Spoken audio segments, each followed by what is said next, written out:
हम वर्तमान युग में आध्यात्मिक चिंतन की श्रृंखला के तहत गीता के 11वें अध्याय के श्लोक संख्या 25वें की व्याख्या कर रहे हैं। श्लोक संख्या 24 तक जिज्ञासु अर्जुन भगवान के विराट रूप विश्व रूप को देखकर काफी अचंभित, विस्मित, आश्चर्यचकित और डर गए हैं और डर कर भगवान से प्रार्थना कर रहे हैं।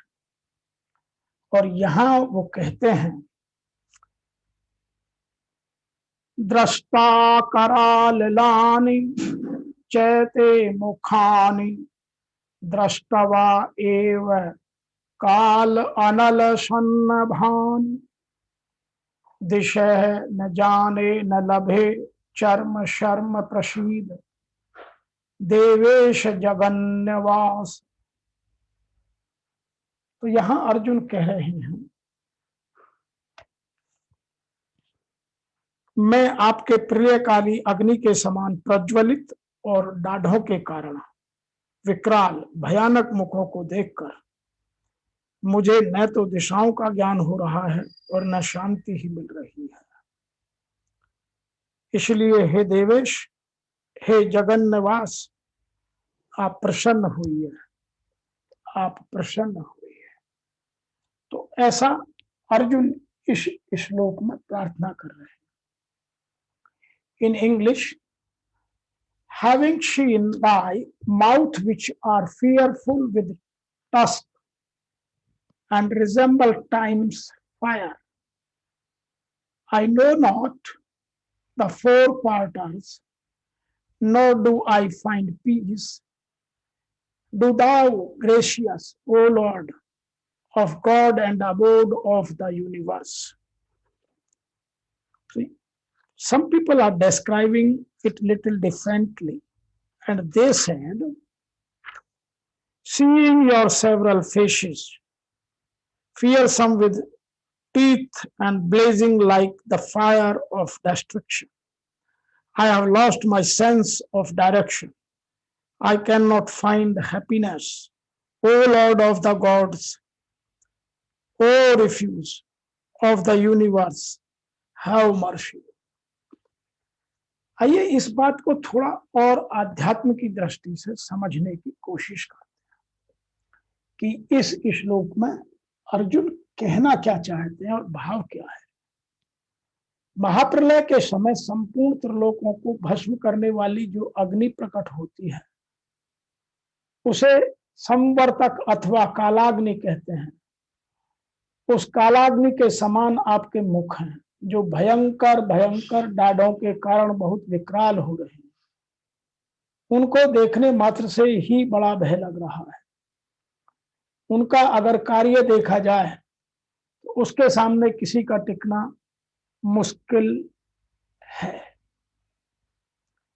दिशा में न जानने पर अर्जुन ने कहा कि ऐसे विकराल मुखों को देखकर मुझे दिशाओं का ज्ञान भी नहीं हो रहा है। तात्पर्य यह है कि दिशाओं का ज्ञान होता है तो सूर्य उदय और अंत होने से, पर वह सूर्य तो आपके नेत्रों की जगह है, अर्थात वह तो आपके विराट रूप के अंतर्गत आ गया। इसके सिवाय अब चारों ओर महान प्रज्वलित प्रकाश ही प्रकाश दिख रहा है, जिसका न उदय है और न अस्त हो रहा है। इसलिए मेरे को दिशाओं का ज्ञान नहीं हो रहा है और विकराल मुखों को देखकर भय के कारण मैं किसी तरह के सुख और शांति का अनुभव नहीं कर पा रहा हूं। प्रसीद देवेश जगन्निवास, आप सब देवताओं के मालिक हैं और संपूर्ण संसार आप में ही निवास करता है। अतः कोई भी देवता मनुष्य भयभीत होने पर भी आपको ही तो पुकारेगा, आपके सिवाय और किसको पुकारेगा तथा कौन सुनेगा। इसलिए मैं भी आपको पुकार कर कह रहा हूं कि हे देवेश, हे जगन्निवास, आप प्रसन्न होइए।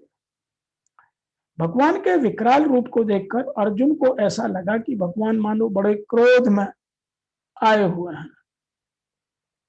इस भावना को लेकर ही भयभीत अर्जुन भगवान से प्रसन्न होने की स्तुति और प्रार्थना कर रहे हैं।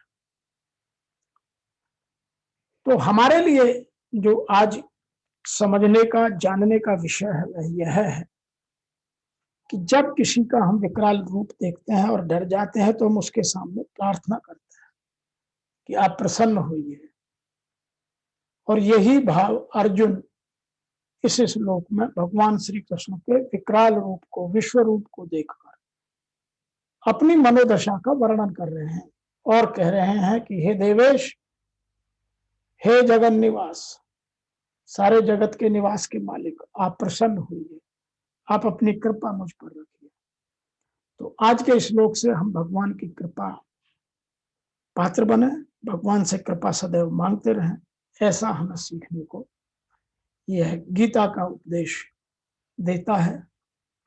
और कभी भी हम उन चीजों में न उलझें जिनसे हमारे विस्मय को, चमत्कारों को, आश्चर्यों को और बढ़ावा मिलता हो, क्योंकि भगवान के अतिरिक्त इस दुनिया में कुछ नहीं है।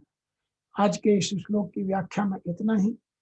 आप सबको मेरी ओर से और मेरी संस्था डूअर्स पैराडाइज फाउंडेशन के सभी सदस्यों की ओर से सादर जय श्री कृष्ण।